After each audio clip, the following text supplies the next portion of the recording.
సోలమన్ దీవుల్లో ప్రపంచంలోనే అతిపెద్ద పగడపు దిబ్బ వెలుగులోకి వచ్చింది. అలల మాటున ఉన్న పగడపు దిబ్బ సప్తవర్ణాలతో అబ్బురపరుస్తోంది. వేలాది జలచరాలకు ఆవాసంగా మారిన ఆ పగడపు దిబ్బకు సంబంధించిన విశేషాలపై ప్రత్యేక కథనం.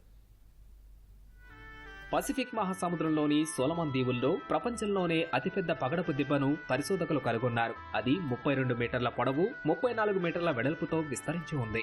భారీ పగడపు దిబ్బ గతంలో రికార్డు సృష్టించిన దాంతో పోల్చితే 3 రెట్లు పెద్దదని పరిశోధకులు తేల్చారు. ఇది 300 ఏళ్ల నాటిదని లెక్కగట్టారు.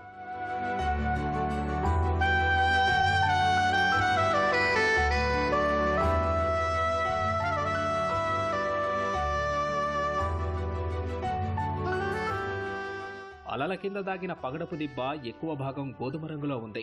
మిగిలిన ప్రాంతాల్లో ప్రకాశవంతమైన పసుపు, నీలం, ఎరుపు రంగుల్లో అబ్బురపరుస్తోంది. నైరుతి పసిఫిక్ మహాసముద్రంలో ఉన్న ఈ పగడపు దిబ్బను అక్టోబర్లో పరిశోధకులు కనుగొన్నారు.